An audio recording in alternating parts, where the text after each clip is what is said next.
Hey Rachel, how are you today? Good. How are you? Good. How's your other class going? Oh, it's going really good. They just aligned us with two mentors that we're going to be meeting. Cool. What's their background? I don't know yet. We just we just got the email. Oh, huh. Interesting that you had no choice in it, right? Right. They assigned the mentors to us. Huh. Interesting. I hope it's somebody who can help you. I hope so. So far, the class is progressing really well. So I would imagine they chose people that fit what we're doing. Yeah, hopefully. Yeah. Yeah. Are you guys getting a lot of rain? Yeah, we've gotten, as my father-in-law would say, we've gotten to sufficiency. Yes. How about you? Oh, yeah, it's been raining all day. Yeah. This is a strange place. Because it's such a big area geographically, the weather reports that you get uh, actually bear no resemblance to what's actually going to happen in your particular area. Mhm. So like if you watch TV or go to, on app on your phone, it's generally covering a huge area from, basically Elizabeth City, North Carolina, all the way down to Wilmington, which is a gigantic area. So we never know what to expect. We were told yesterday was 100% chance of rain, and it did not rain a single drop all day. In fact, it was sunny with a nice breeze the entire day. So Did you get any rain in Pink Hill? we got a tiny bit Okay. early in the morning Mhm. yesterday, even before the sun even came up, and then it was sunny the rest of the day. And then today has kind of been a typical, stop and start Yeah. rain. Nothing gigantic. Yeah. I think they're calling for more rain this afternoon, but who the hell knows? I don't know. They're usually wrong. Yeah. Well, for some reason, Pink Hill, if you look at a map, this is probably not accurate, but this is how it seems to us. So we sit down and we watch the weather on TV or whatever, and it always seems to go north of us. Whatever system is coming across from Raleigh and points west and northwest, Mhm. it seems to really get, like, Greenville gets a lot more rain than Pink Hill does. I don't know why, but it does. It's just the nature of where we are. We're kind of in this area between the Piedmont and the coast where the clouds just kind of drift over and then they rain when they get to the beach. I don't know. Rachel, where are you? In Asheville or Asheboro? We are in Rockwell, which is near Salisbury. Oh, okay. I used to be in Asheville. That's why my number is 828. Okay. Hey, big guy, how you doing? Great. How you doing today? Good. Did you see my note on Slack of how Amazon is using regions to No. organize I their did. small Oh, you saw business? Okay. Yeah, I saw it. What I thought was interesting, though, it was on the second page. It wasn't on the first page. So when you click on shop local, then it takes you to a page where it describes the regions. Yeah, I went into the Southeast region and then I got distracted by other things, other items on the site. Yeah, they've got about 300,000 merchants on there supposedly. So that's quite a few. I was checking out the Magneto system with the programmers yesterday, Uh-huh. and it turns out they have some experience with it. So that seems like the solution we're going to end up using. Thanks Yeah, for that suggestion. It's called Magento. Yeah. Not Magneto, Magento. Oh, sorry. All right. I don't want to embarrass That's you in front of hilarious. your developers, you got to know the score. But yeah, if you want, you can tell them that you were referred to them by Doorstep Market. Maybe they'll give you a discount. Who knows? Okay, perfect. Never know. What's the relationship with it? Seems like they're back-ended by another company that when you go to do the demos, it's another company name actually. We talking about demos. If you go into the Magento site and you they have dozens and dozens of demonstrations that they do. Okay. That actually goes through another company. It could be a video hosting company of some kind, somebody who hosts product demos or something. I'm just guessing. One way you can check stuff is go to builtwith.com, BUILTWITH. Okay. Put the URL in that you're looking at, and it will tell you all of the technologies that are being used by that site. Nice. It's a real quick and easy way to kind of see what's what. All right.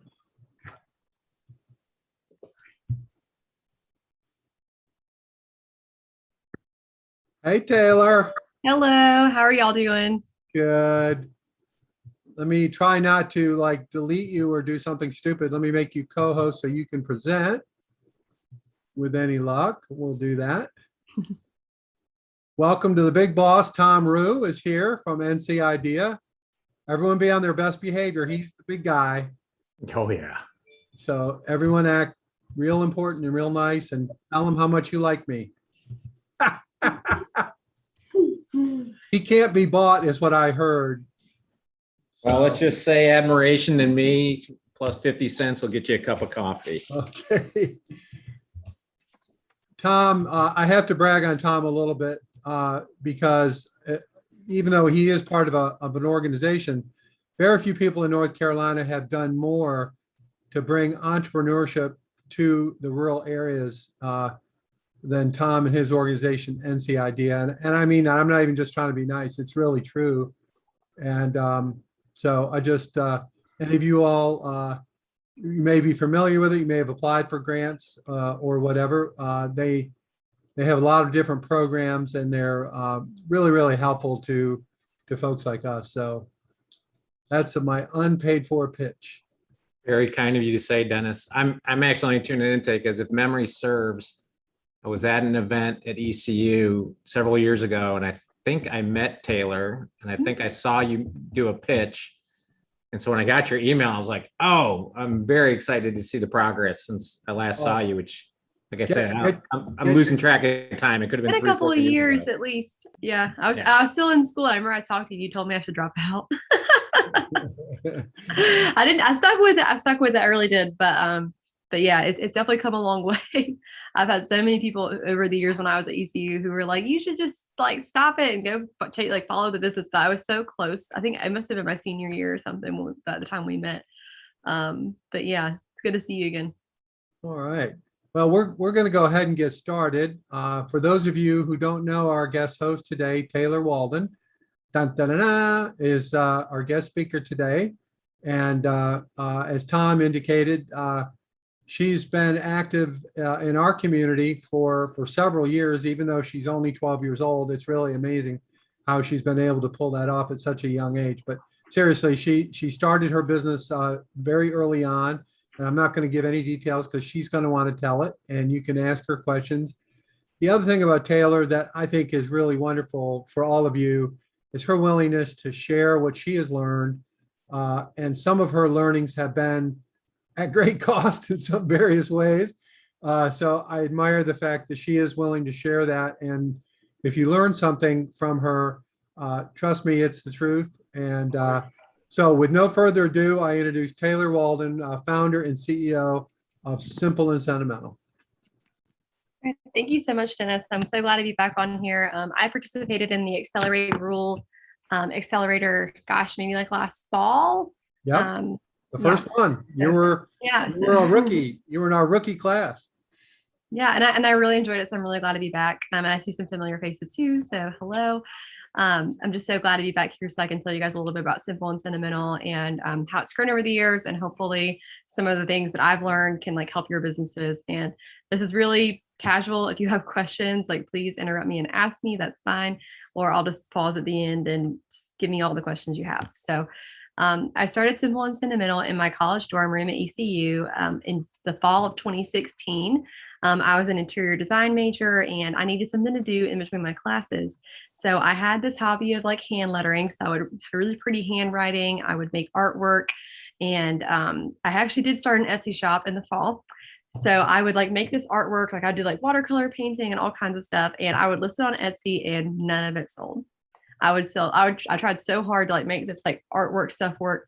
And at the time, like I didn't grow up with business owner parents. My mom was a nurse. My dad worked at Food Lion. I didn't really know anything about how to run a business or an Etsy shop or anything like that. And but without realizing it, I realized that the market for prints and things like what I was doing was really oversaturated, especially in a place like Etsy. So when November rolled around, Black Friday came around, and I love gifts, which I'll get into a little bit later. But I think it was Joann's. If anyone has like a Joann's, they're like a craft store, was running a sale on a die cutting machine. Like if you're familiar with like Cricuts or Silhouettes, anything like that, they were on sale for Black Friday. And my boyfriend at the time, who's now my husband, was like, you should go get one of those and you can make stickers out of your handwriting. And I was like, that would be really cool. So like we looked into it and we ended up going at like 3 a.m. or something to buy this machine, lugged it back to ECU and took it up all 7 flights of stairs to get back into my dorm room, started making stickers. And like, I mean, it did not take long for the first sales to start coming in on my Etsy shop.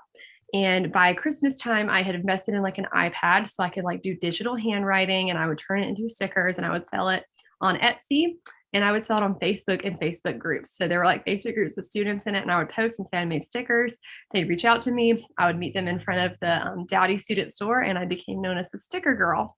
So I would go and meet people and they'd be like, are you the sticker girl? Like, do you have my monograms? And have our little exchange. And by the end of my freshman year at ECU, I had 500 sales on Etsy because that was my first pivot. I have a lot of pivots that I'm going to get to.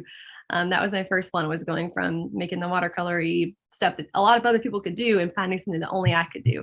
At the time, not a lot of people were making stickers, where now it's more of a thing, I think. So anyway, in my freshman year, I had 500 sales just making these stickers, and I moved out of my dorm room. All this was done in my dorm room, by the way. I stored it underneath my bed and in my closet. Thankfully, I had a roommate who was very patient and kind, and was not mad at me for using like half of our dorm room to make these stickers. And that summer, I went home and I had a spare bedroom, and I started trying to think about what else could I make with this machine that I have. So I started putting stickers on other things. I put them on gift boxes. I put them on like wine glasses and other things like that. Taught myself how to make greeting cards. And I was one of the first Etsy shops to ever sell a bridesmaid proposal box. And it's become much more of a thing now, but at the time, hardly anyone was selling these bridesmaid proposal boxes. And that July of 2017, I had like $9,000 in sales on my Etsy shop, which was like a huge win for me. And Someone's at the front door. sorry, I have like that little ring doorbell. But anyway, so that happened. I called ECU and I changed my major to business from interior design, went back in the fall and started really pursuing this as like a full-time career, something that could employ just me when I graduated college. And before that, I was interior design, by the way. So I do love design and things like that. But went back to school. Me and my husband were walking on campus while I'm running this business out of my dorm room, or out of my apartment then. And there was a sign that said Pirate Entrepreneurship Challenge, win money for your business. So Nick was like, you should enter that. We should do it. I didn't know what a pitch was. I had maybe watched 1 or 2 episodes of Shark Tank. So we called the Miller School and we asked them to teach us what a pitch was. So they told us. And that fall, the first round of the Pirate Challenge, I went out and had my little table and I actually rebranded. So up until that fall 2017, it was called TDH Design, which was my initials followed by the word design. So you can tell like this was just a side thing that I did in my dorm room and I needed something to call it. So I put my initials in the word design. But I rebranded it as Simple and Sentimental, Meaningful Made Easy. It's like, and it's stuck today. That's the same logo up there that we still have on everything. And I really I had a mantle of wisdom that not many 19-year-olds had, I guess, that name was so good. We trademarked it and everything. And it's really stuck with us and really has been a representation of what we do. It's timeless. So that's one thing that I would say about if you do need to rebrand your business, really take some time and think about it and sit on it. The way I actually came up with that was by using an Excel sheet. And I took different columns and I put nouns and adjectives and verbs and stuff, and just put in different ones that aligned with my products, with what I wanted my customers to feel when they opened it. And that's how I got Simple and Sentimental. So it's just a practical thing you can do if you need to rename your business or name any kind of business. But anyway, rebranded it and launched it as Simple and Sentimental, launched my first website. And then we actually ended up winning the Pirate Entrepreneurship Challenge in February of 2018. But what's really crazy is before these pitch competitions, I was super nervous. I hated public speaking. I was not very good at talking in front of crowds at all. But throughout this process, I learned a lot about public speaking, and I learned a lot about just pitching businesses and how to explain what I was doing, because what I was doing was working, but I needed help. We had a 2-week processing time at the time, and that was really long for what we were doing. In fact, one of the things that is a huge part of our business now is our turnaround time. We maintain a 1 business day turnaround time at Simple and Sentimental, and if you sell online, it's essential. I think a lot of people like to make excuses about why their turnaround time is so long, but I'll tell you, I make personalized stuff. So like you go on simplesentimental.com tonight up until 11:59 p.m. EST, you can order whatever you want. You can order a wine tumbler with this is a dentist on it. You can order a gift box for someone. It'll ship out the next day. If we have it in stock, and 99% of the time we do, it goes out. There are those random cases where we're out of something. And with COVID, I mean, I'm sure some of you guys may have seen supply chain disruptions just because of all the things that are going on. But there are few real excuses, in my opinion, as to why you shouldn't have a faster turnaround time. And if you don't have one, like this is my push to you is to try to figure out how to make it happen. It might not be 1 day, but even if it's 3 days, like beat your competitors, because it's an easy way to beat them. A lot of the other personalized gift companies in my space, their turnaround times are like 3 to 5 business days or 2 weeks or something like that. So when we tell customers that we have a 1 day turnaround time, they're in shock and they stick with us, because a lot of people in our world have like these last minute engagement parties or last minute birthday parties, or they just forgot to order a gift. So they can come to us and we ship it out fast, and free shipping is another huge thing too. So anyway, that's my little spiel. At the time, had a 2-week turnaround time.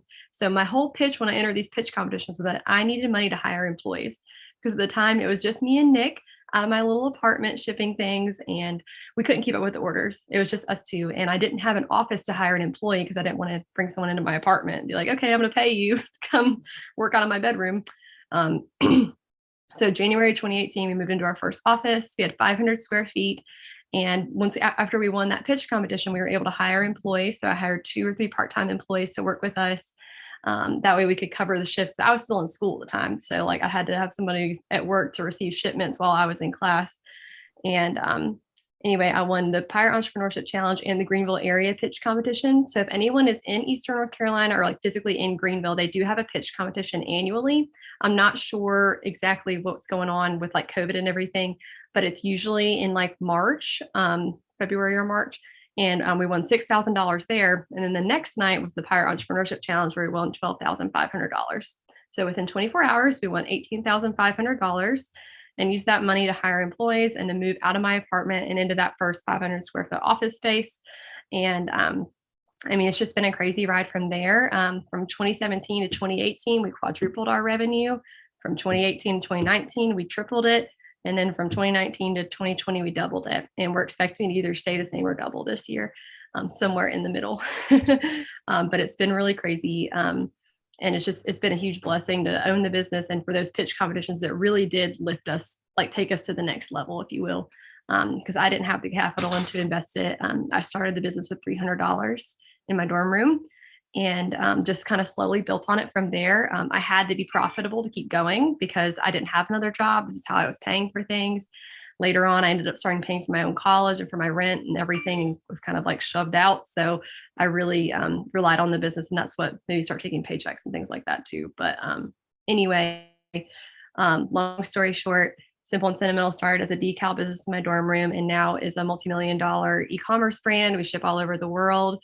Our main focuses are personalized gifts. That pretty much sums it up, but we're really well known for our gift boxes. We do still do some bridesmaid gifts, but we're actually really well known for engagement gifts now. In that little area, we do a lot of cake decorations. So if anyone out there is a baker, we do cake toppers and little cake plaques that go on the side of the cake. We do Christmas ornaments. Those are huge around Christmas time.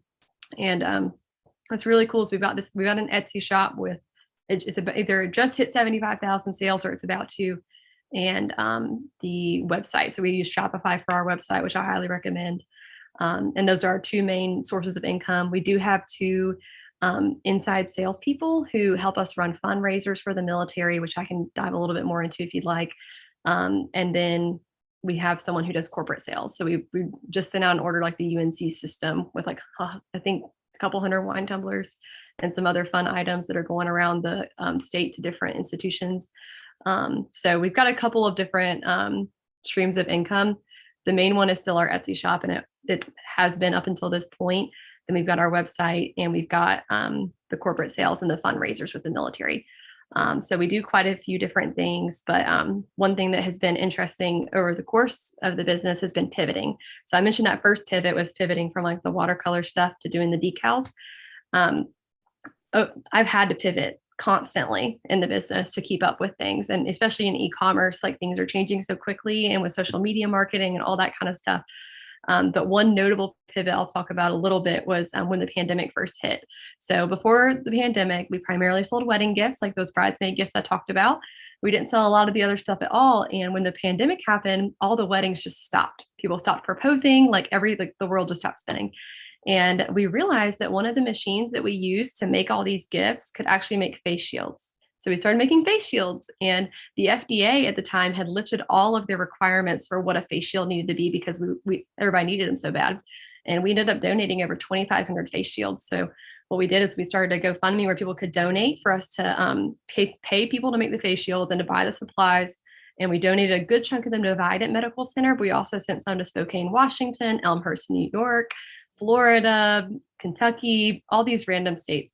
And those kind of pivots are huge, like for your business. Like the machine I used to make cake toppers started making face shields within a matter of 2 weeks, but it kept my business afloat for that little amount of time. I never had to stop paying employees. My husband and I, we did stop. We took the hurt before we let any of our employees do that. We have like 15 employees now. At the time we had 5, and we decided we would stop taking paychecks before we let them stop taking paychecks.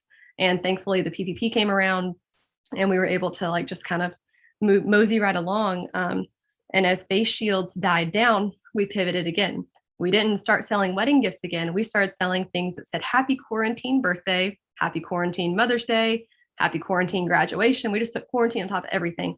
And the business exploded. I used to say that it scaled, but someone corrected me the other day. And I was like, no, Taylor, that's an explosion. So we went from having 5 employees to about 25 employees in 2 weeks because we listed this gift box that said happy quarantine birthday. And all of a sudden, like we had too many orders and we couldn't keep up with it. And it really made me realize that our business was not equipped to scale. So after we rode that wave, we took the profits that we earned from all of those orders and we invested in these new type of printers that we have. And it's made our operation so much more efficient, so much better. So those are just a couple of the pivots that we've made. And now, like I said, we're e-commerce brand. We're also a manufacturer. So we do produce almost all the products that we make right here in Aden. And all of you are welcome to come by and tour sometime if you want. We're off of Highway 11 and would love to invite you guys out to come check it out. We closed on this building in March of this year, and we have renovated it. So I do have you, if you're on YouTube, we have like a YouTube channel with Simple and Sentimental. And I did take a video of what this building looked like before we renovated it. And I've not posted the after yet, but it is quite the transformation. And it's 7,000 square feet. We produce everything from here. We ship here. And yeah, that's kind of a very, very brief overview of the past couple of years and how Simple and Sentimental started and how we got to where we are today. I'll go ahead and open up if y'all have any questions or anything. Hi, Taylor. This is Quandale Chanel, Freedom Hill brand. I have a question about how did you determine your target audience when you started? I know you started in your dorm, and as things shift, how do you determine your target audience now? Yeah, that's a really good question. So initially, I had my target audience all wrong. I thought that college students were my target audience, and for a while they were with those decals. But I went through the National Science Foundation's I-Core program. I did that maybe like 2018. Me and my husband did it together after class, and it was extremely helpful in helping to identify who our target market was. And the main part of that course that stuck with me was customer interviews. So I would really recommend just getting out and talking to people. Talk to people who you think are your customer, and just it briefly, like you can make a Google form or something and print it out, but do these interviews in person. That's the best way you can do it. So maybe pick 10 people who you think are your target customer and sit down with them for like 20 minutes, maybe give them something in return for their time. I don't know. And just come up with some strategic questions and ask everybody the same questions. Don't make it an unstructured interview. Yeah, sorry, this one. But anyway, and also when you're doing employee interviews, I have this book called Actions Speak. I think that's what it's called.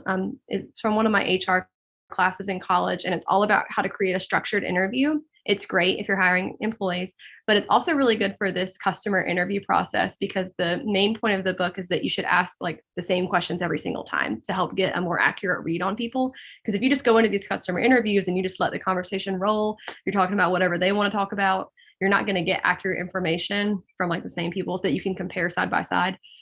So I would create a brief little interview that you can do and just get to know your customer, get to know if they would actually buy your product, why they're interested in your product, take notes on their age, their demographics, things like that. I think that's really helpful. And if you're not able to do as many of those in person, you can do like a Google form type thing where you create it and then send it out, but you're going to get more valuable information if you do it in person or over the phone. Thank you. Yeah. Thank you. Did you take that Thank you, I-Corps Rachel. program at ECU? I did. Yeah. It was great. It is great. It's offered at several schools across the state, and most people say wonderful things as it focuses on customer validation. Mhm. Any other questions? I got a bunch, but I don't want to dominate the call here. Go ahead. I think the floor is open, Tom.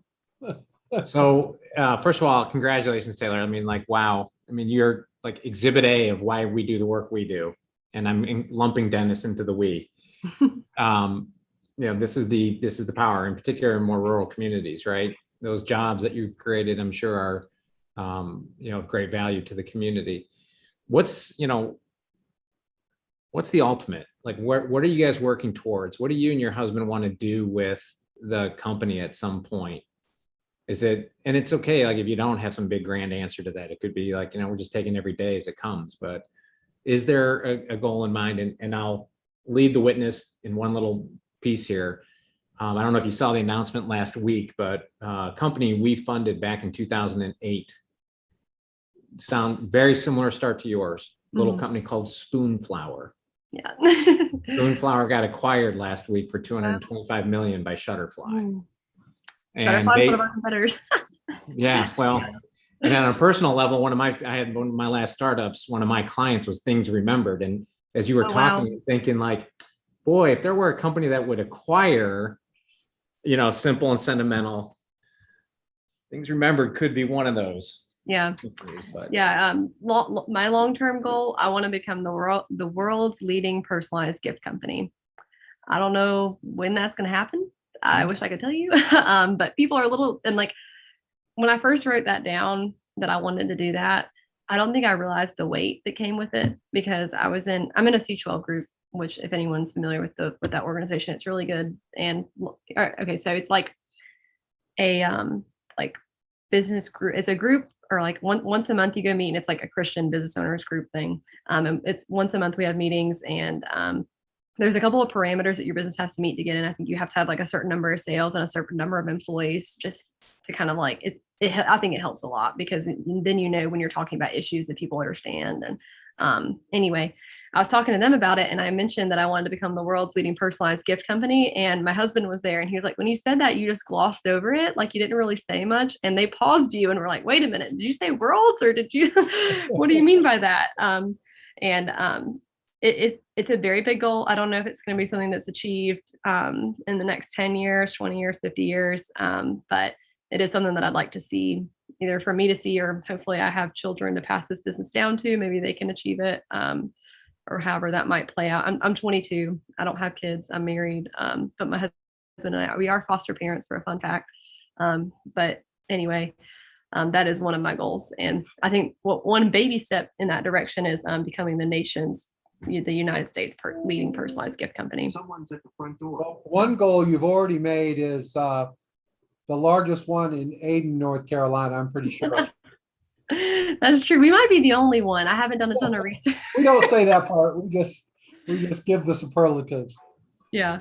But yeah, and also, and to speak to like being in a rural community, I think one thing that's really cool to encourage you all, just being in a rural area, the building that we have and everything, like we would never be able to get something like this in Raleigh or Charlotte or another metropolitan area at the price that we were able to get it at. And just to encourage you guys, you're in the right place to do what you're doing. There's a lot of businesses, especially like post pandemic, if you're selling online, if you're able to find this niche where you can ship things and it doesn't matter where you are geographically in some regard. I mean, it's huge. And also, if anyone has questions about UPS and getting a contract with UPS, I'm happy to field those as much as I can. We did get a contract with UPS recently, and it's been very helpful. But yes, being in Aden has been great, and being in Greenville and all of Eastern North Carolina, it's been very cool to see like the benefits of running a business in the rural areas. One of the things that, Kayla, I can't remember if you were in the class when Chad Dickerson, the CEO of Etsy, was talking to us, and he made the comment when he started, he felt like he had to move to San Francisco and Silicon Valley in order to do something, on a grand scale. And then he said, you know what? That's no longer true. All of you can do it right where you are in your rural area. And he goes, that was not true 10 or 15 years ago, but it is true now. And I thought that was a really powerful statement by a guy who, he took his company from 4 million in sales to 440 million in 10 years. And he's basically telling us that, just like Taylor just did, we're in the right place to do this, even though you may not quite grasp that at this moment. So I think that's really good advice. I completely agree. Yeah. Taylor, can you talk a little bit about, and I don't want to get in the weeds, but can you just talk about some of the technology choices you've made in terms of, you mentioned Shopify. I know you do email and social media, some of that stuff. Just generally, can you comment on some of that stuff? Sure. I use Shopify, and I do use a lot of different plugins to lift up our website. But my favorite Shopify theme that I've used so far is Turbo. If you Google fastest Shopify themes, this is normally the one that shows up. And me and Dennis have been many conversations at length about the importance of your website loading really fast, and that this one does the trick. There are some plugins that we have on our website that, like, for example, if you go to simplesentimental.com and you click on most of our personalized products, we do instant product previews. So if you type in your name, you can see what it's going to look like on the tumbler before you order it. And that does kind of slow our speed down a little bit, but in our opinion, it's worth it. If you don't sell something that's personalized, maybe that's an advantage to you, that you can make your website that much faster. You don't have to have these heavy plugins that slow things down. But when it comes to plugins and when it comes to setting up your website in such a way that it serves your customers well, you kind of just have to decide, like, what's worth it? Like, is this plugin that's going to slow down my website loading for like 1 to 2 seconds? Is it worth it? Because I want to say the attention span is like 2 or 3 seconds now. It's not very long. So if your website loads longer than that, you're risking losing customers because they're not waiting on to load.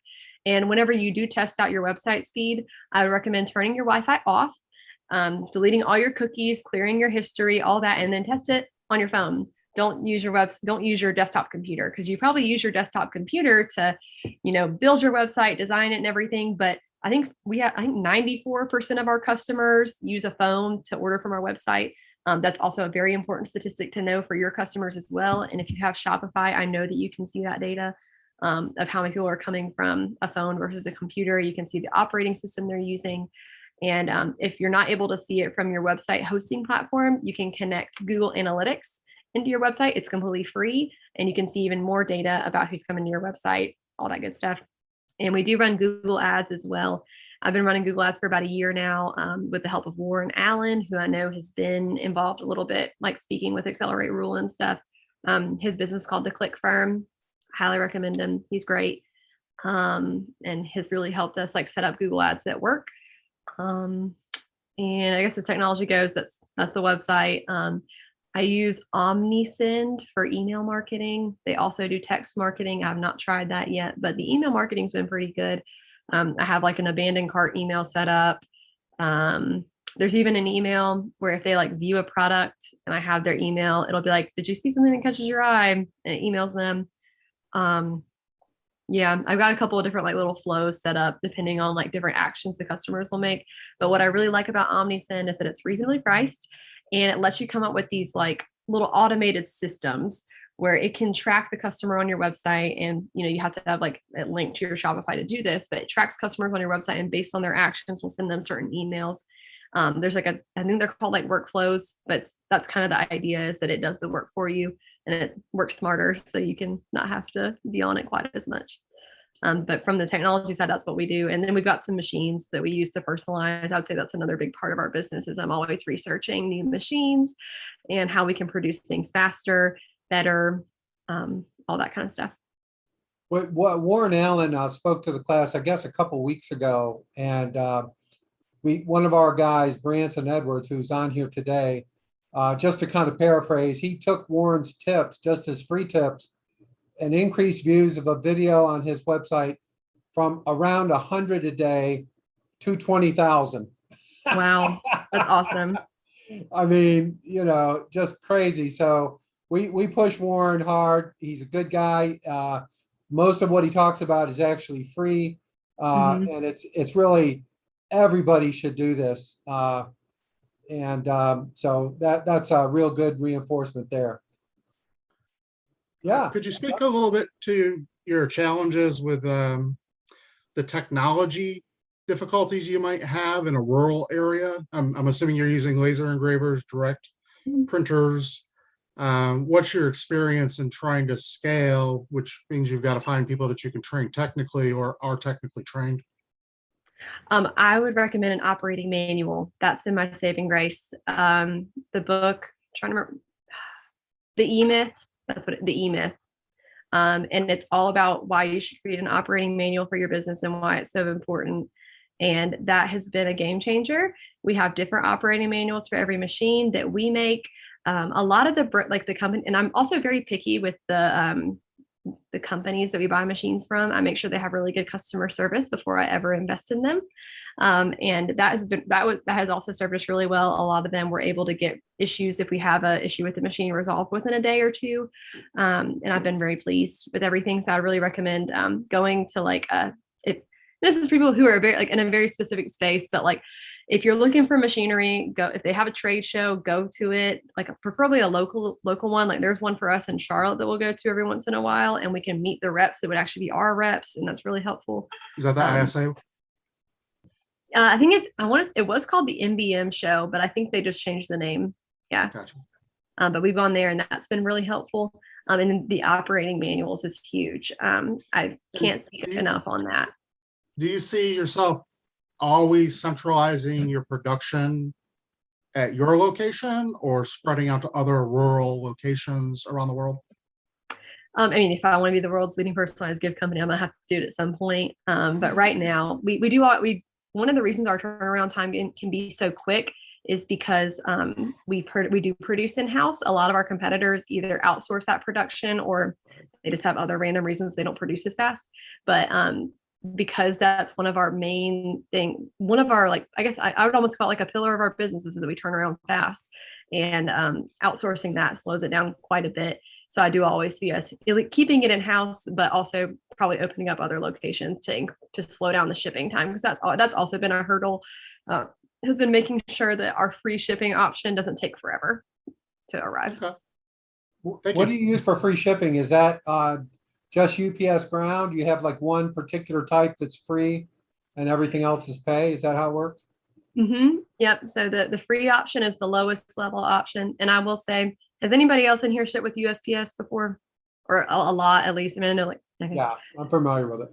Yeah. Anybody like USPS or have a wonderful 100% 5-star experience? Because I didn't. I don't know if I've anybody used else. them. Used to like them. I use them, and that's terrible. Okay. All right. been my So that's a common experience. That's why I asked. So I've unfortunately so the first office I was in was with one post office, and I moved to Winterville, different post office. I just moved to Aden, different post office, different experience every time, but all the experiences were crap. And I've emailed the Postmaster General, I don't know how many times, but if you do need to get in contact with Postmaster General, I have a tip for you.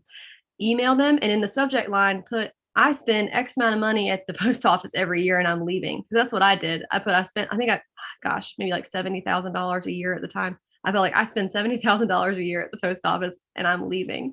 And I got a call the next day.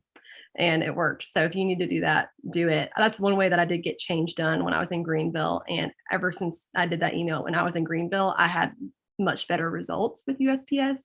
But lately, after we got our UPS contract in place, they introduced us to this thing called Mail Innovations. And if you work with UPS, if you have a contract with them, ask them about Mail Innovations, because it's basically like, like how Amazon works. Like a lot of times, like USPS does the final delivery, but up until that point, UPS or FedEx or someone handles it, or even Amazon's facilities. So a lot of times when things get lost with USPS, it's getting lost in their sorting facility. If you use Mail Innovations, UPS comes and picks it up from my office, they take it to their sorting facility, and then they hand it off to USPS for the final delivery. My husband does all that negotiating and contracting, so that's my understanding of it. But it has been a lot better. We're not having as many issues with things not getting picked up on time, and things are not getting lost as frequently because they're not going through USPS's stuff. And when something does get lost, something actually gets done about it most of the time. Because that was another big issue with USPS, is that we would submit claims and nothing would ever happen. We would lose money, customers mad at us, all that kind of stuff. But UPS has been a lot better. So I would recommend that if you're a high volume shipper. There's also a thing called Transportation Impact. They're a company out of Atlantic Beach, and they will negotiate your shipping rates for you. You do have to have a lot of information though. So you need to know like how much money you spend on shipping labels and all this stuff. And what they do is they help you get lower shipping rates, and they take a percentage of your savings. So either way, you're saving money, but that's how they make money, is by helping you save. Did they help you find your deal with UPS? They didn't. No, we my husband goes to a small group every Wednesday morning, and all of a sudden all these UPS drivers started coming, and they were like, "Hey, you ever thought about shipping with UPS?" And that's how it happened. But Hayden McVeigh is our account manager, and he's really good. Really like him. Do they pick up at your location in Aden? They do. They do. I couldn't On get anybody time. to come to Pink Hill. I tried to You get. can't get him to pick up a Pink Hill. Nobody comes to Pink Hill, unfortunately.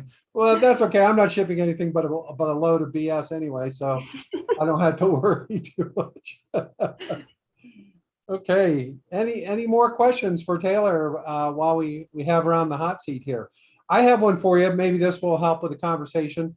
Do you ship internationally or just in the United States? I ship internationally. So talk to us about that. How do you do that?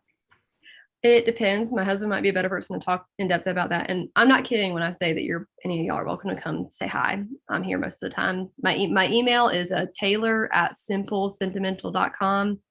Email me. But we use USPS sometimes. Like I said, we do a lot of military fundraisers and the Navy. So like we partner with Navy boats and do this thing with them, where sometimes we need to ship to where the boat is docked. So we ship to Japan and Spain. We got Guam in the works. So that one's going to have to be USPS because I don't think UPS does Guam. So it kind of depends on where it's going. But if we can go UPS, we try to. It's just in some regard, USPS is sometimes cheaper. If you're shipping to a military base in Japan, it's like the same cost as shipping to some other place in America. So it really depends. Do you have to deal with any customs or any of that weird stuff with international shipments?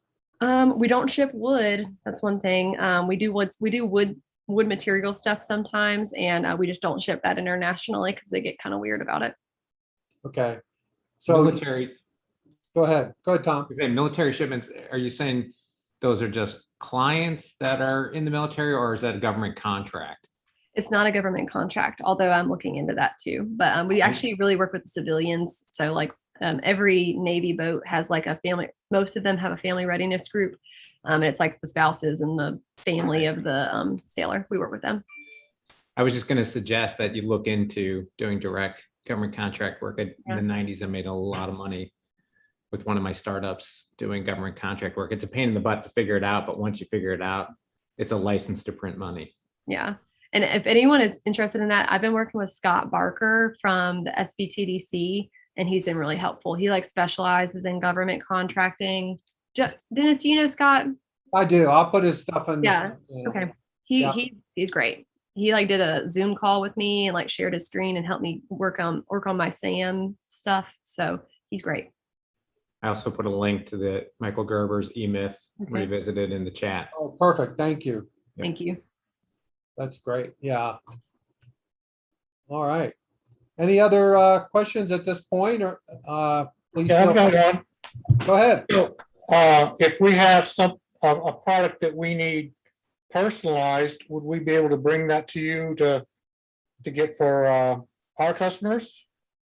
It depends on what it is. If you want to send me an email, I can get specifics and stuff. We can personalize almost anything. I just always say almost because there's some random stuff that we can't do for, no, I like that. There's some things we can't engrave just the material, or maybe it doesn't fit in the machine or something, but in most cases we can. Yeah. All right. Very cool. Yeah, and Taylor, you also do stuff that is not necessarily just online, right? Like I've seen some hats and stuff like that you've done. Is that right? Yes, so we do. We just started screen printing. So if anyone needs t-shirts for your business, let me know. We also do hats. So like if anyone likes like Richardson 112, those seem to be the hot hat right now. We do leather patches on those, embroidered hats, all kinds of like little promotional product type things. Wow. Is that all? You can find that all on your website and figure out what you want to do?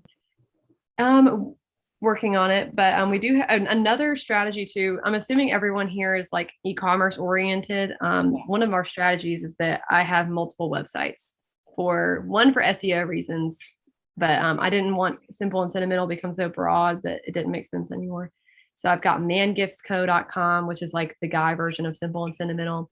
And then we have sscorporategifts.com, which those two have been kind of on the back burner since we moved into the building. We moved in like a month and a half ago, and it's just been wild. But long term, I'm trying to have like multiple websites that that are really niche. And on sscorporategifts.com, you can see more examples of the corporate work we've done. So we've done like all kinds of random stuff, umbrellas, like, and we're working on plungers for someone. Like, so really bring it to us, and we can figure something out. I hope Tom Morse finds you and does his plungers. Would be Yeah. really That'd be okay. Any other thoughts or questions before we let Taylor get back to her busy schedule? I just had a quick question. Do you wholesale? We do a little bit. It's not a big focus on the business right now, but I have done it in the past when I first started up because I was just trying to make money any way I can or could. So I did it a little bit, but we do wholesale. Like we did some hats for Local Oak recently. We wholesaled it to them, and then they're reselling it to their patrons. But it depends. Yeah. Okay. I think the operative word is bring Taylor your deal and see if you can figure it out. That's the way I look at it. Taylor, if you ever need help reading bids, our other business, that's a big focus of us, but Oh, just a familiarity. If you ever have questions, I can always help. Yeah, And thank you. with That's your awesome. with your online design software, if you ever get to the point where you want to download your HTML designs as cuttable SVGs, give us a ring. We used We to can help with be, that. we used to be in the signage industry. We did custom signage manufacturing. Yeah. That's why he had Okay, the cool. machine question. I'm actually looking for a sign for the outside of the building. That's one thing I don't make. So if anyone has a recommendation for that, I've had the hardest time finding somebody to come put a sign on the outside of this building. So yeah. Well, I think they might be able to steer you in the right direction. Yeah. Yeah. Sounds like it. Taylor, what's your email again? Taylor, Taylor at simplesentimental.com. I can put it in the chat really quick. We're getting ready to order hats. So I'll put a stop to that order, and Yeah, we the would love to staff make will some reach out to sale. you and see if we can't keep it local. Yeah, that'd be awesome. All right. Well, it's wonderful. Congrats. It's a great you. inspirational story. I Yeah. shudder to think where you're going to be in 10 years. You're going to be a titan of industry. Well, she's going to be featured in the Wall Street Journal as the world's largest personalized gift company. I have a feeling. And I would also encourage, go ahead. Just gonna say, keep in mind on your goal to that, on your journey to that, be prepared when you start getting offers. And I remember from my office here, we're in the American Tobacco campus, and there was a company called Bronto that was right across the way here. And I met with the founder of that company shortly after they sold. And he told me this story about the first time he turned down $50 million. And then the second time he turned down $125 million. You know, and then when it finally took for him to sell, I think it was 250. Yeah, it was 250. Joe Colopy, right? Yeah. Yeah. Yeah, we had like a 3-hour lunch one Saturday, and he was just like, he said in a million years when he started Bronto, and he took no outside money, no private equity. He said, you know, he never would have thought in a million years that he'd be at a position where he would be declining, you know, a $50 million acquisition. Right. I think he worked at Red Hat before, if I remember right. But I don't know that about his biography, but yeah, I think he worked at Red Hat, and the other guy did also. I believe that's where they did their technology. Well, thanks, everybody. I put Taylor's email address in the Slack, as well as Tom's suggestion on that book. You know, as always, it's such a pleasure to have Taylor with us. And you've got her email address. And if, you know, if you just need help finding your way around the crowded city of Ayden, I believe you can stop in and get some help from the largest personalized gift manufacturer in Ayden, you know, and find your way around. So Taylor, thank you once again for your generosity and your willingness to help us copy what you're doing and grow our businesses. I'm always happy to help. Like I said, I'm completely genuine when I say that if y'all want to come by and check the building out, you're more than welcome to. We'd love to have you. I'm here most of the time, so just send me an email. But I'm excited to see where all you guys go. I would love to learn more about your businesses and what you guys are up to.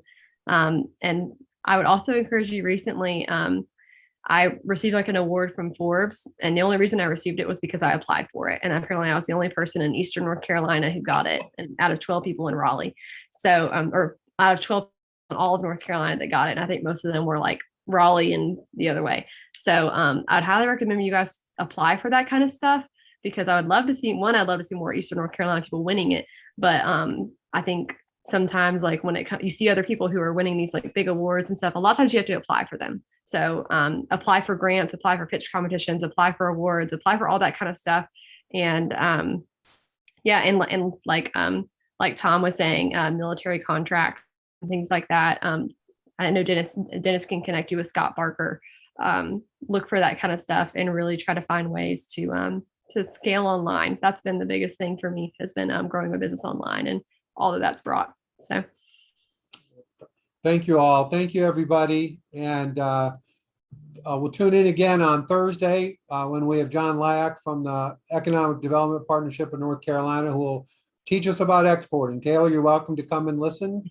He's got money to help people figure out how to sell in other countries. So encourage everyone to attend. Thank you, everybody, very much.